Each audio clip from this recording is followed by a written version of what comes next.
Hello everyone, मेरा नाम है तरुण और आज हम कुछ क्वेश्चंस करेंगे आईबीपीएस पीओ मेंस 2023 के।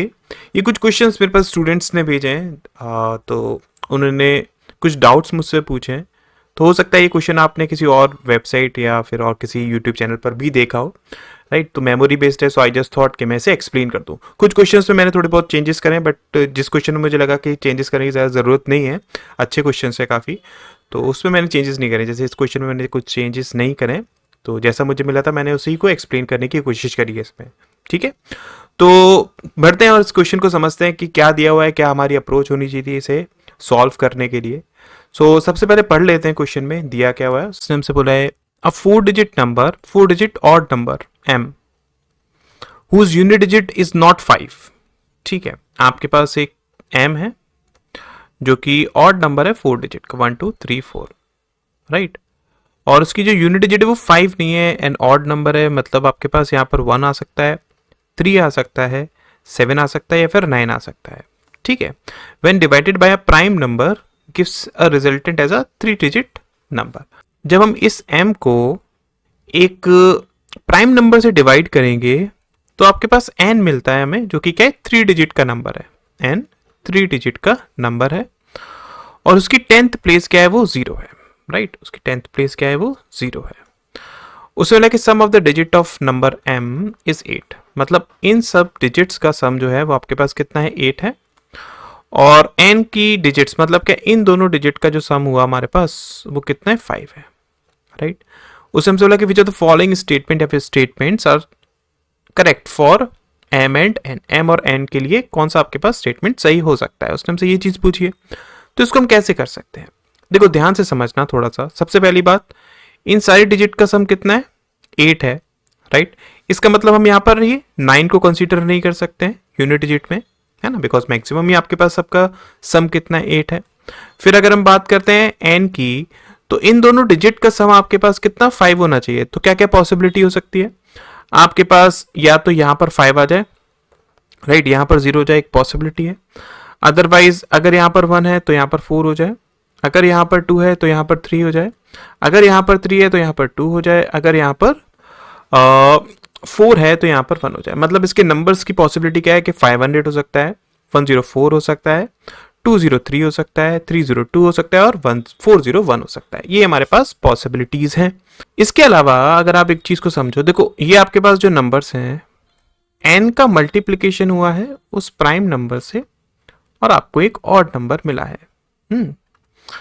अब आपके पास ये जो n है ना, वो इवन नहीं हो सकता, बिकॉज अगर हम इवन का मल्टीप्लीकेशन कराते हैं, चाहे ऑड के साथ मल्टीप्लाई कराइए या फिर आप इवन के साथ मल्टीप्लाई कराइए, आपको हमेशा एक इवन ही मिलता है ना, ऑड नहीं मिलेगा। तो इसी वजह से आप यहां पर n को 500 यूज नहीं कर सकते हैं, 104 यूज नहीं कर सकते हैं और 302 यूज नहीं कर सकते हैं।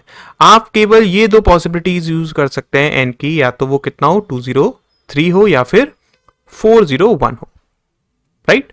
अब हम दोनों को पॉसिबिलिटीज को एक बार चेक कर लेते हैं। कैसे, जैसे कि अगर मैं 401 की बात करता हूं, तो 401 का मल्टीप्लीकेशन हुआ है किसी प्राइम नंबर से और आपको ये 4 डिजिट का नंबर मिला है। तो अभी 4 डिजिट के नंबर्स आपके पास क्या हो सकते हैं। देखो अगर मैं 7 की बात करता हूं कि यूनिट डिजिट आपके पास 7 आए, तो आपके पास अगर इन सब का सम ही 8 है, इसका मतलब ऑब्वियसली फर्स्ट डिजिट आपके पास 0 होगी, बिकॉज आपको 4 डिजिट नंबर बनाना है और ये 0 0, मतलब क्या, 7 यूनिट डिजिट के साथ आपके पास केवल एक यही नंबर मिल सकता है। लेकिन अगर आप 1007 को चेक करेंगे तो वो ना ही 401 का मल्टीपल है और ना ही 203 का मल्टीपल है। इसका मतलब क्या हो गया कि आप ये नंबर कभी भी बना नहीं सकते हो इन दो पॉसिबिलिटीज के साथ। तो अब आपके पास केवल यूनिट डिजिट के लिए या तो 1 पॉसिबिलिटी बची या फिर 3 पॉसिबिलिटी बची। अब हम इन दोनों पॉसिबिलिटीज को ही चेक करेंगे। कैसे चेक करेंगे उसको समझाता हूं। 401 है आपके पास, आपको प्राइम नंबर से मल्टीप्लाई कराना है, 4 डिजिट का एक नंबर ऐसा चाहिए जिसकी यूनिट डिजिट या तो 1 हो या फिर 3 हो, है ना। तो वो क्या हो सकता है। अब आप प्राइम नंबर्स क्या क्या यूज कर सकते हो। देखो प्राइम नंबर यहां पर मैक्सिमम 2 डिजिट का हो सकता है, उससे ज्यादा नहीं होगा, बिकॉज आपको केवल 4 डिजिट के नंबर्स चाहिए। आप क्या क्या यूज कर सकते हो। देखो अगर मैं बात करता हूं यहां पर 3 लाने की, ठीक है, तो इन दैट केस इस प्राइम नंबर का जो यूनिट डिजिट है वो आपके पास क्या होनी चाहिए, 3 होनी चाहिए, राइट। तो यहाँ पर अगर आप 3 को यूज करते हो तो 401 इंटू 3 अगर हम करते हैं तो ये आपके पास हो गया 3012। इन सबका सम 8 के बराबर नहीं है, तो आप इस नंबर को यूज नहीं कर सकते हो। यहाँ पर 3 नहीं हो सकता। 13 को अगर मैं यूज करता हूं इन दैट केस क्या होगा, तो 401 इंटू 13 अगर हम कराते हैं ये आपके पास 13 हो गया, ये आपके पास 52। ये भी आपके पास 8 सम नहीं बना रहा है, इन सब की डिजिट्स का सम 8 नहीं है, तो इसलिए आप इसको भी यूज नहीं कर सकते हो, है ना। फिर अगर मैं 401 में 23 का यूज करता हूं तो 23 एंड ये आपके पास 92, ऑब्वियसली ये भी आप यूज नहीं कर पाओगे। इसका मतलब 401 के साथ आप यूनिट डिजिट 3 तो नहीं बना सकते हो।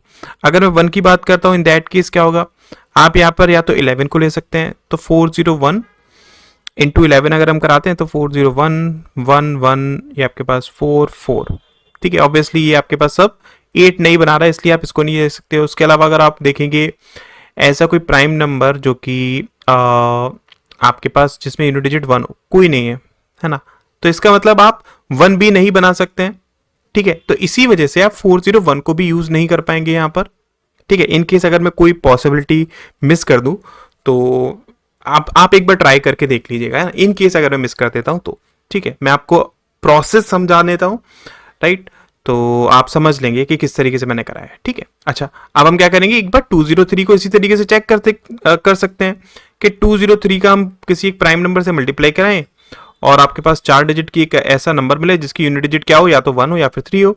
अगर हम 3 को यूज करते हैं in that case prime number आप क्या क्या यूज कर सकते हैं, देखो यहाँ पर यूनिट डिजिट कितनी है, 3 है, तो आप प्राइम नंबर यूज कर सकते हो कितना, 11 यूज कर लो, ठीक है। 11 के अलावा आप हाँ 11 पहले यूज कर लीजिए, तो यहां पर ये कितना हो जाएगा 203 एंड 203, तो ये आपके पास 2233।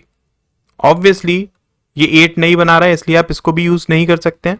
इसके अलावा अगर हम देखें तो 203 इंटू 31 हम यूज कर सकते हैं, तो ये आपके पास हो जाएगा कितना 3 9 एंड देन 2 6। ऑब्वियसली ये आपके पास 8 के बराबर नहीं है, तो इसको आप कंसीडर नहीं कर सकते। तो इसी तरीके से आप 203 से आप ऐसा कोई नंबर नहीं बना सकते हैं जिसकी यूनिट डिजिट कितनी हो, 3 हो, है ना। 1 की अगर हम बात करें तो 1 आप कैसे बना सकते हो, आप अगर 7 का मल्टीप्लाई अगर हम कराएं तो 203 इंटू 7 अगर हम कराएंगे तो ये आपके पास कितना हो गया 21 और 14। तो अब यहां पर आप इन सब का अगर सम करेंगे तो ऑब्वियसली 8 के बराबर आएगा ना, इजंट इट। इसका मतलब आप 203 के साथ 7 का मल्टीप्लाई कराकर 4 डिजिट की एक नंबर बना सकते हैं। तो इसका मतलब m आपके पास क्या हो गया 1421 हो गया, n आपके पास क्या हो गया 203 हो गया, और प्राइम नंबर जिससे आपने मल्टीप्लाई कराया है वो आपके पास 7 हो गया, ठीक है। सो अगर हम स्टेटमेंट फर्स्ट को चेक करते हैं, product of the digits of m मतलब 1 इंटू 4 इंटू 2 इंटू 1, तो ये आपके पास क्या 8 है, उसमें बोला कि ये equals to sum of the digit, हाँ 8 के बराबर है, इसका मतलब फर्स्ट ट्रू है। सेकंड क्या है कि sum of the value of m and n, मतलब अगर हम इन दोनों का सम करेंगे तो आपके पास 4261 के बराबर है, तो ये भी क्या है ट्रू है। उसके difference between the digits at 1000 place, ठीक है, 1000 प्लेस आपके पास m का और n का, तो देखो ये आपके पास कितना है 4 है और ये आपके पास 2 है, इन दोनों के बीच का डिफरेंस कितना 3 नहीं है ना, तो इसलिए फोर्थ आपके पास क्या है रॉन्ग है, तो इसलिए इसका राइट आंसर ई हो जाएगा, only first and second is true. Clear है, समझ में आ गया ना। चलिए नेक्स्ट क्वेश्चन देख लेते हैं। अब इस क्वेश्चन में गिवन क्या है, उस टाइम से बोला है कि there are 4 cities A B C D which are located at different places such that city B is to the east of city A, ठीक है। सिटी बी जो है वो ईस्ट डायरेक्शन में है, किससे ए से।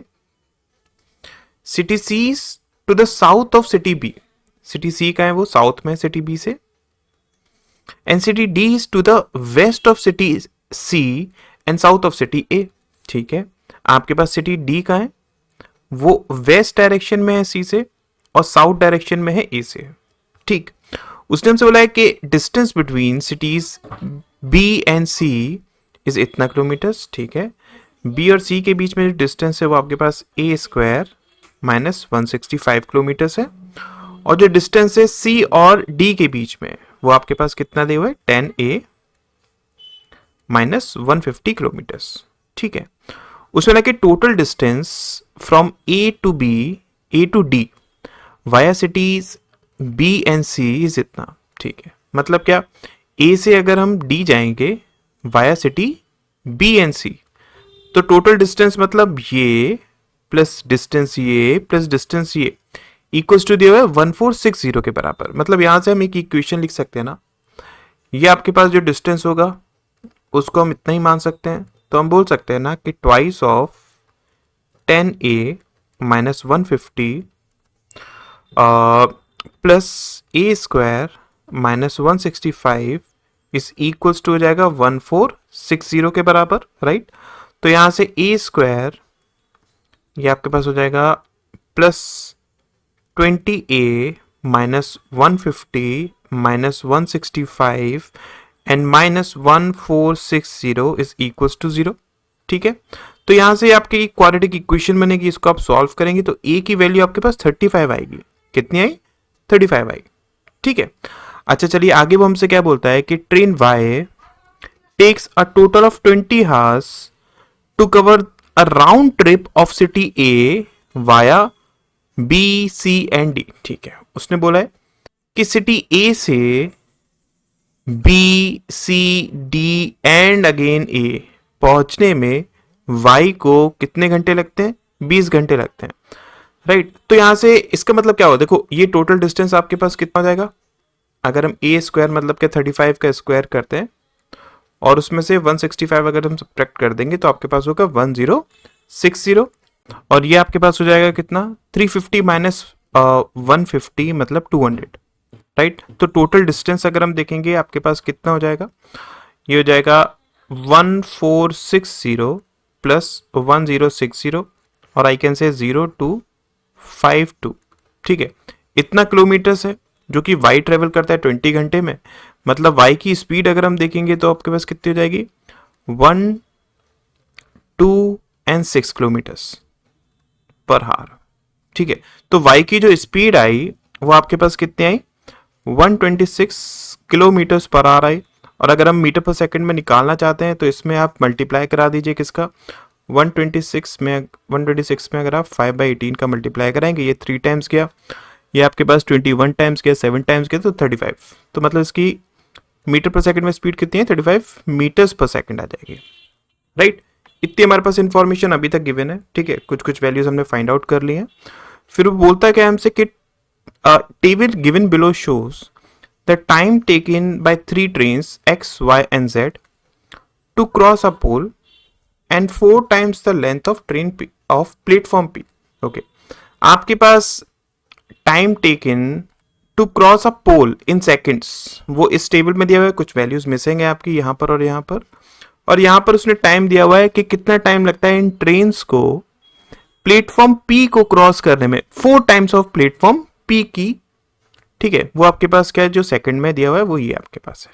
ठीक है, मतलब क्या हुआ, देखो इसको कितने सेकंड्स लगेंगे, ये आपके पास हो जाएगा a हम जानते हैं 35 निकला है तो ये 65 सेकंड्स हो जाएगा, right.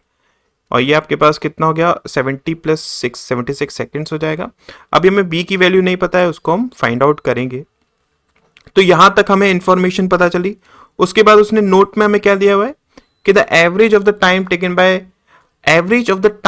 Taken by trains x, y and z to cross platform की लेंथ देखो उसने यहां पर दे दी हमसे। ठीक है, वो कितना है, वो इतना सेकंड्स है, राइट। तो अब हम इसको कैसे कर सकते हैं उसको थोड़ा सा ध्यान से समझिएगा, अब थोड़ी सी आपकी कैलकुलेशन बढ़ेगी यहाँ पर।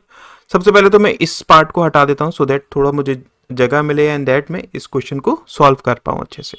देखिए इसको मैं रब करता हूँ। तो अगर मैं नोट वाले पार्ट को लिखना चाहूँ तो मैं कैसे लिख सकता हूँ, देखिए आपके पास टाइम जो लगेगा ट्रेन x को इस प्लेटफॉर्म P को क्रॉस करने में वो कितना लगेगा।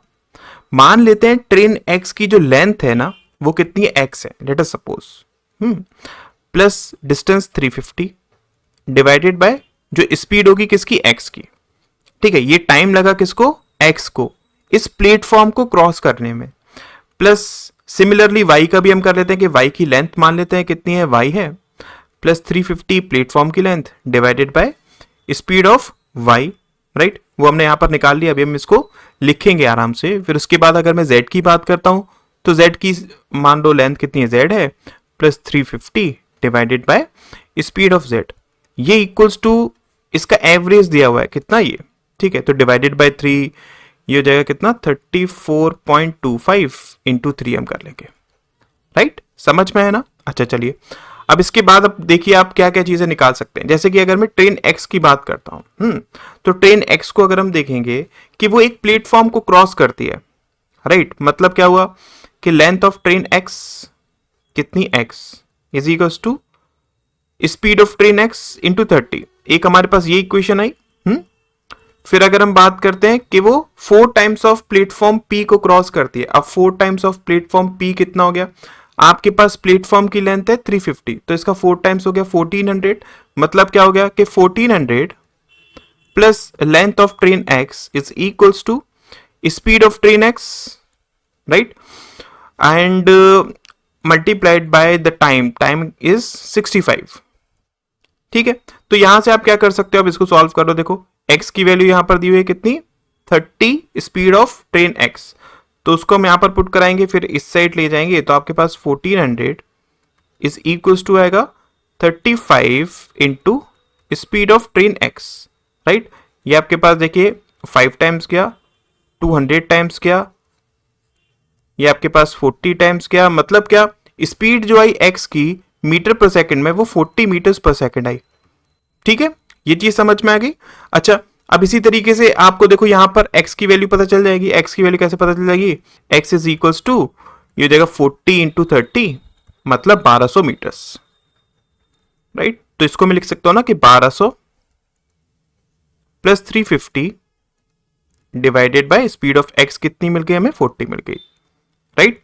अब अगर हम y की बात करते हैं तो y को हम कैसे निकाल सकते हैं, देखो y में आपके पास स्पीड ऑलरेडी पता है, बट यहां पर आपको b की वैल्यू नहीं पता, ये वेरिएबल आपके पास एक जो है वो प्रॉब्लम दे रहा है, तो इसको अभी हम क्या लिखते हैं, इसको y ही लिख लेते हैं, कोई इश्यू नहीं है, प्लस 350, लेकिन आपको इसकी स्पीड पता है 35, ठीक है। अच्छा, अब हम आते हैं z पर, तो z को हम क्या करेंगे, z का भी ऑब्वियसली आपको यहां पर ऐसा इंफॉर्मेशन ज्यादा कुछ पता नहीं है, तो हम इसको अभी तो सॉल्व नहीं कर पाएंगे, बट अगर मैं इस पर्टिकुलर क्वेश्चन की बात करता हूं तो इस क्वेश्चन को आप किस तरीके से सॉल्व कर सकते हो उसको समझिएगा। क्वेश्चन में दिया क्या हुआ है, उसने सबसे पहले बोला है कि if √b+9 new coaches were added in train z, ठीक है, and length of each train is इतना मीटर्स, ये आपके पास कितना हो जाएगा 120 मीटर्स, ठीक है। हर एक कोच की लेंथ 120 मीटर्स है, कितने नंबर ऑफ कोचेस हैं, अभी आपको b की वैल्यू पता नहीं है तो आप इसको निकाल नहीं सकते हैं अभी। तो उसने हमसे पूछा है कि आपको कैलकुलेट करना है उस टाइम को जो ट्रेन Z लेगी एक बॉय को क्रॉस करने में जो कि प्लेटफॉर्म पर खड़ा हुआ है। दिया क्या हुआ है कि initially train Z can cross the pole in 20 second, मतलब आपके पास ये 20 सेकंड्स दिया हुआ है।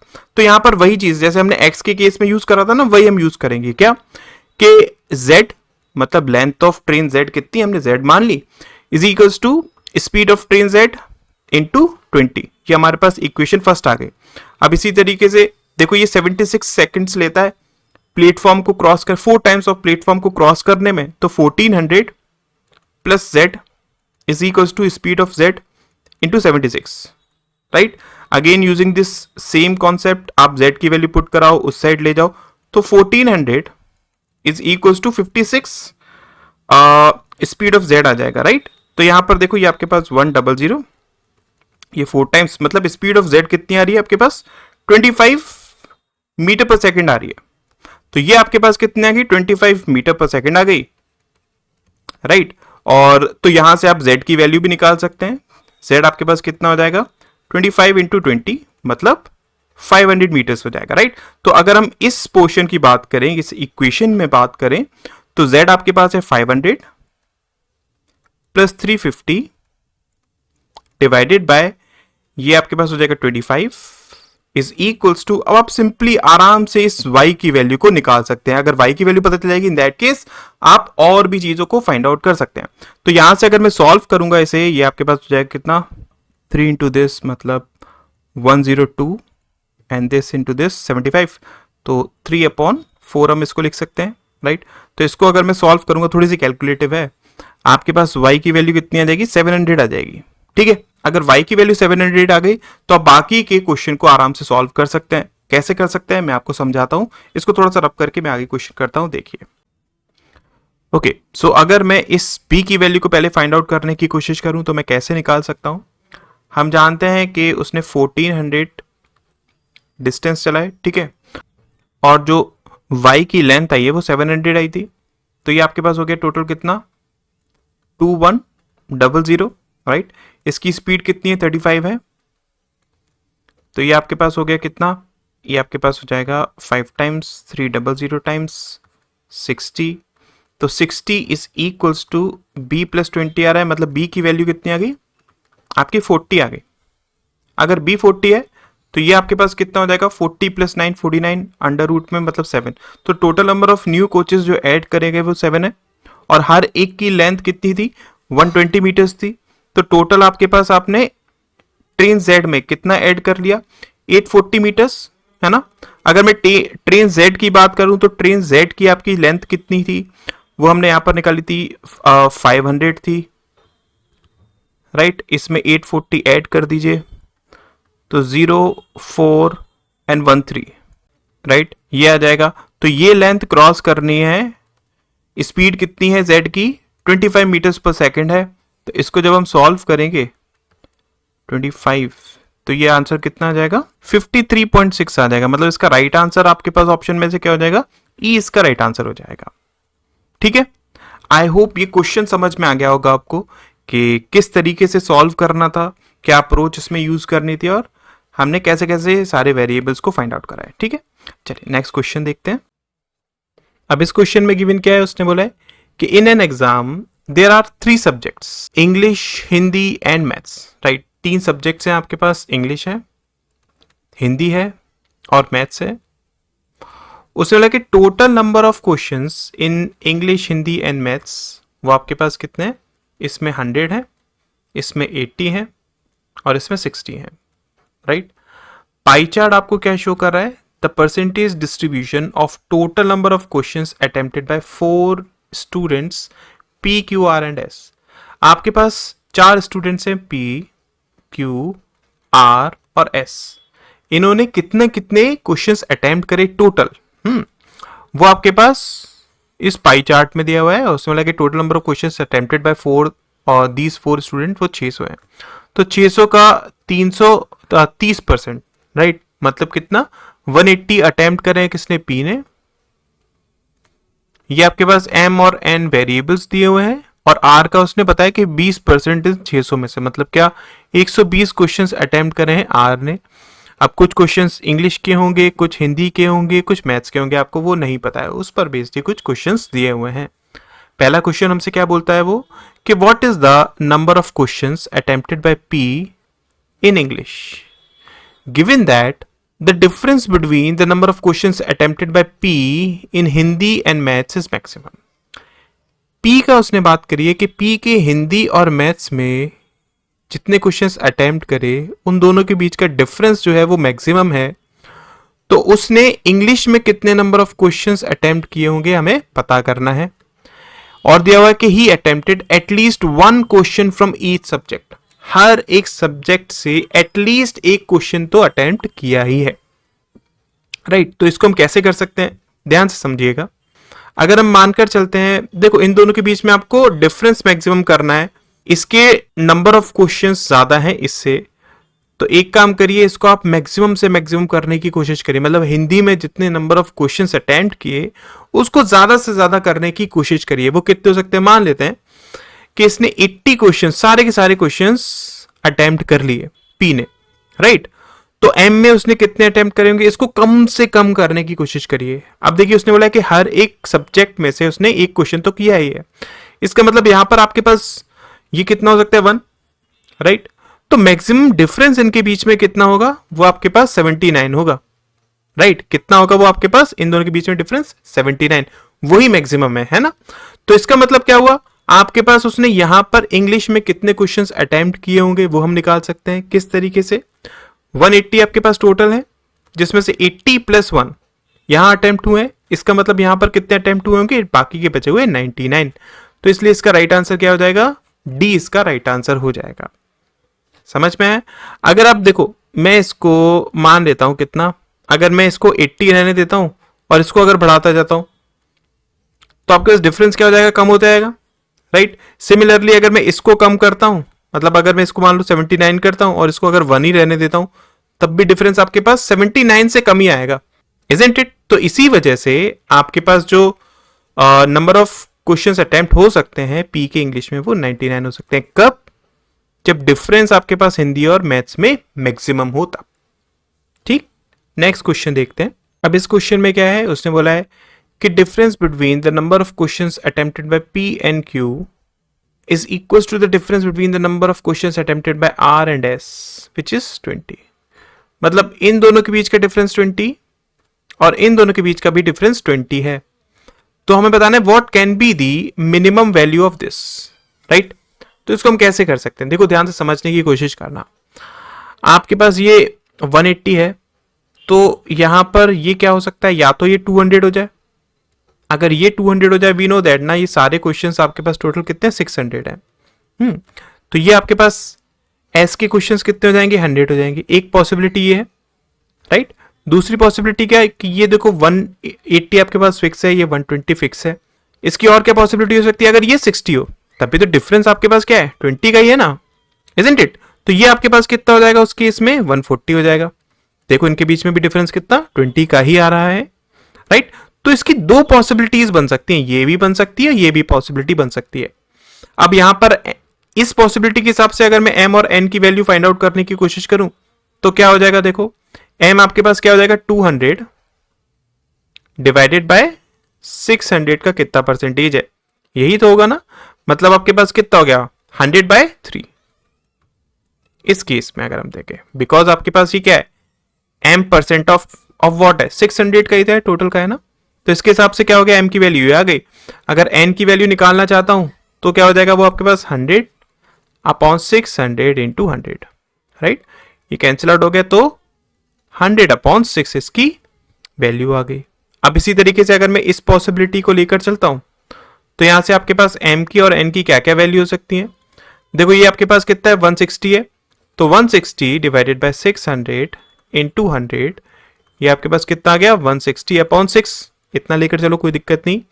n की अगर बात करूं तो 140/600 इंटू 100, तो ये आपके पास हो गया 140/6, राइट।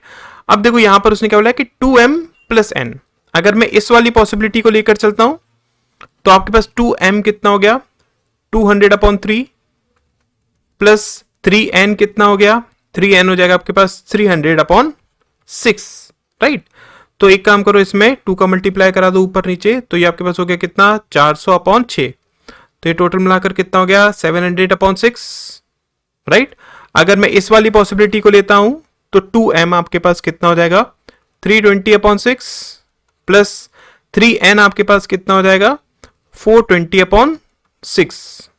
तो ये कुल मिलाकर कितना हो गया, 740/6। तो इस वैल्यू और इस वैल्यू में से आपको मिनिमम वैल्यू चाहिए ना, तो ये वैल्यू कंसीडर करेंगे। तो ये आपके पास टोटल कितना हो जाएगा, 700 डिवाइडेड बाय 6 आपके पास हो जाएगा 116.67, मतलब ए इसका राइट आंसर हो जाएगा। क्लियर है, क्वेश्चन समझ में आ गया। चलिए नेक्स्ट क्वेश्चन देखते हैं। अब इस क्वेश्चन में क्या है, दिया हुआ है कि the maximum possible number of questions R could attempt in maths is question mark. उसने बोला कि data in which of the following statement will help you to find out the value of this blank, right। तो data sufficiency का question है, आपके पास क्या क्या दिया हुआ है, पहले हम उसको समझने की कोशिश करते हैं। P, Q, R और S है, राइट। यहां पर उसने R की बात करी है। इंग्लिश मैथ्स, इंग्लिश हिंदी और मैथ्स आपके पास हैं। इसमें टोटल नंबर ऑफ क्वेश्चन 100 है, इसमें 80 है और इसमें 60 है, ठीक है। अब उसने बोला क्या है, देखो ये आपके पास 120 और ये 180 और ये 120 है। स्टेटमेंट फर्स्ट में उसने बोला है कि number of questions that P attempted in Hindi, right. मतलब वो बात कर रहा है इन क्वेश्चंस की। स्टेटमेंट फर्स्ट की अगर हम बात करें तो ये जो आपके पास नंबर ऑफ क्वेश्चंस हैं वो इक्वल है किसके, जितने अटेम्प्ट करे हैं आर ने हिंदी में। मतलब इन दोनों की वैल्यू इक्वल है। तो अगर ये x है तो ये भी x होगा, राइट। उसके बाद उसने बोला है कि number of questions attempted by P in English, P के इंग्लिश में जो नंबर ऑफ क्वेश्चंस हैं वो ज्यादा है किससे, जितने आर के हैं इंग्लिश में इनसे। ठीक है, मतलब ये वैल्यू बड़ी होगी, राइट। और उसने बोला है कि number of questions attempted by P in maths is less than the number of questions attempted by R in maths. मतलब क्या हुआ कि पी के जो मार्क्स है मैथ्स में वो आर से क्या है, वो लेस है। मतलब यहां पर आर में मैथ्स की वैल्यू ज्यादा होगी। और उसमें बोला कि minimum possible difference between the number of questions attempted by P and R in English is 1। मतलब इनके बीच में कम से कम एक का डिफरेंस होना चाहिए। तो ये हमारे पास दिया हुआ है। अब हम इसको कैसे कर सकते हैं, आपको पता क्या करना है, maximum possible questions R could attempt in maths. उसने इसकी मैक्सिमम वैल्यू पूछी है, क्या हो सकती है। तो इसको हम क्या ले सकते हैं, मैक्सिमम से मैक्सिमम अगर हम देखें, देखो इसमें 60 क्वेश्चन हैं, अगर इसको मैं 60 ले लूं तो चलेगा, कोई दिक्कत नहीं है। आपके पास इन दोनों में 60 क्वेश्चन उसने अटेम्प्ट करे होंगे, बिकॉज टोटल आपके पास 120 थे। तो मान लेते हैं यहां पर उसने 20 क्वेश्चन अटेम्प्ट करे, यहां पर 20। मैंने ऐसी एक अज्यूम करके चल रहा हूं, मुझे बस फाइंड आउट करना है कि क्या मैं मैक्सिमम वैल्यू फाइंड आउट कर सकता हूं कि नहीं कर सकता हूं, राइट। तो यहां पर अगर मैंने 20 कर दिया, ये आपके पास 40 हो जाएगा। 40 से ज्यादा ये है तो कोई भी नंबर हो सकता है, 60 ले लो, इससे कोई दिक्कत नहीं है। तो ये आपके पास कितना है, ये आपके पास है 20, ये आपके पास है 60। इससे 60 से ज्यादा लेना पड़ेगा बिकॉज यहाँ पर हमें वैल्यू लेनी पड़ेगी, राइट। यहाँ पर आप मान लो 58 मान लो, कोई दिक्कत नहीं है। तो यहाँ पर हम कोई भी वैल्यू ले सकते हैं। मतलब इस क्वेश्चन का जो मतलब है वो सिंपल सा ये है कि अगर हम स्टेटमेंट फर्स्ट की ही बात करें तो इसकी मैक्सिमम वैल्यू हम 60 मान सकते हैं, हम लेकर चल सकते हैं, हमारे पास सारी कंडीशन सेटिस्फाई होंगी। समझ में आया ना, बिकॉज स्टेटमेंट फर्स्ट में जो भी गिवन है आपके वजह को सारी कंडीशन यहां पर सेटिस्फाई हो रही है। मैं आपको एक बार करके भी बता देता हूं। जैसे कि पहले उसने बोला कि नंबर ऑफ क्वेश्चंस जो पी के अटेम्प्ट हैं हिंदी में, ठीक है, मतलब ये दोनों वैल्यूज आपके पास सेम है, 20 हमने मान ली, कोई दिक्कत नहीं है। उसके बाद पी के जो क्वेश्चन है इंग्लिश में वो ज्यादा है आर से। अगर आप इसे 58 लेकर चल रहे हैं तो ये 20 आपने लेकर चला है, मतलब 78 हो गए। तो 180 में से अगर हम माइनस करेंगे 102 आ रहा है, वो तो हो नहीं सकता है। तो आप इसको थोड़ा सा वैल्यूज इसमें चेंजेस कर सकते हैं। किस तरीके से कर सकते हैं कि मान लेते हैं, मैं इसको फ्रेश थोड़ा सा यहाँ पर बना लेता हूँ, पी और आर का, ठीक है। ये इंग्लिश लेकर चलते हैं, ये हिंदी लेकर चलते हैं, ये मैथ्स लेकर चलते हैं। ये 100 ले लीजिए, ये 80 ले लीजिए और ये 60 ले लीजिए। तो देखो इसको अगर मैं 60 मान लेता हूँ, देन ये दोनों एक्स एक्स हैं आपके पास, है ना, दोनों सेम है। तो इसको अगर मैं 58 मानता हूँ, मान लेते हैं ये आपके पास वैल्यू कितनी है, इसको 30 मान लीजिए, ये 30 है तो ये आपके पास 30 हो गया। ये 180 है आपके पास, ये 120 है आपके पास, तो ये 90 हो गया। 30 बचा यहाँ पर और ये आपके पास कितना 58 और 30 ले लिया, तो मतलब 88 हो गया। तो रिमेनिंग 72। तो ये पॉसिबिलिटी देखो हमारे पास सारी कंडीशन सेटिस्फाई हो रही है ना यहाँ पर, इजंट इट। आपके पास पी की जो इंग्लिश में है वो ज़्यादा है आर से, एकदम करेक्ट है। और पी के जो मैथ्स में है वो लेस है किससे, आर से, एकदम करेक्ट है। और जो मिनिमम डिफरेंस होना चाहिए इन दोनों के बीच का वो आपके पास एक से ज़्यादा ही है। इसलिए स्टेटमेंट फर्स्ट से हम फाइंड आउट कर सकते हैं मैक्सिमम पॉसिबिलिटी आर की। अब अगर हम बात करते हैं सेकंड स्टेटमेंट से, तो सेकंड स्टेटमेंट को भी पढ़ लेते हैं। इसको फ्रेश थोड़ा सा यहाँ पर बना लेता हूँ। पी और आर है, ये इंग्लिश है, ये हिंदी है, ये मैथ्स है। इसमें टोटल क्वेश्चन 100 हैं, इसमें 80 हैं और इसमें 60 हैं। ये 180 क्वेश्चन अटैम्प्ट करें, ये 120 क्वेश्चन अटैम्प्ट करें। उसने पी और आर की बात करी है, इन्होंने 48 क्वेश्चन अटैम्प्ट करें हिंदी में, मतलब यहाँ पर 48, यहाँ पर भी 48। आपको इसकी मैक्सिमम वैल्यू चाहिए, राइट। उसमें लगे out of the number of questions attempted by all the 3 subjects, P attempted highest marks in English. P के हाईएस्ट मार्क्स हैं इंग्लिश में और आर के हाईएस्ट मार्क्स हैं मैथ्स में, इसमें, राइट। तो क्या हो सकता है, अब अगेन आप पॉसिबिलिटी कोई भी लेकर चलो। जैसे अगर मैं इसको 60 ले लेता हूँ, कोई दिक्कत नहीं है, राइट। अगर ये 60 है तो आप इसको कुछ भी मान लो, 60 ही मान लो, बिकॉज इस वाली कंडीशन में केवल सेकंड की अगर बात करूँ तो ऐसा कुछ दिया नहीं हुआ है ना। तो ये आपने 60 मान लिया, ये आपके पास हो गया 108, तो ये 72 हो गया। सिमिलरली ये आपके पास हो गया कितना 108, तो ये आपके पास 12 हो गया। तो अगेन देख लो, दोनों ने 48 क्वेश्चंस अटेम्प्ट करे हैं और सब में से पी के हाईएस्ट है किसमें, इंग्लिश में, आर के हाईएस्ट है किसमें, मैथ्स में। तो यहाँ पर भी आप आर के मैथ्स के मैक्सिमम 60 लेकर चल सकते हैं। इसलिए आप सिर्फ सेकंड से भी इसके आंसर को फाइंड आउट कर सकते हैं कि मैक्सिमम जो पॉसिबिलिटी है आर की मैथ की वो क्या हो सकती है। Right, I hope question clear हो गया होगा, आपको समझ में आया होगा। इसलिए इसका आंसर क्या हो जाएगा, ईदर 1 और 2, दोनों को ही हम कंसीडर कर सकते हैं। अगर ये वीडियो अच्छी लगी है तो इस चैनल पर और भी बहुत सारी वीडियोस हैं, आपको वहां से काफ़ी कुछ सीखने को मिलेगा, तो उन वीडियोस को भी आप चेकआउट कर सकते हैं। Thank you so much.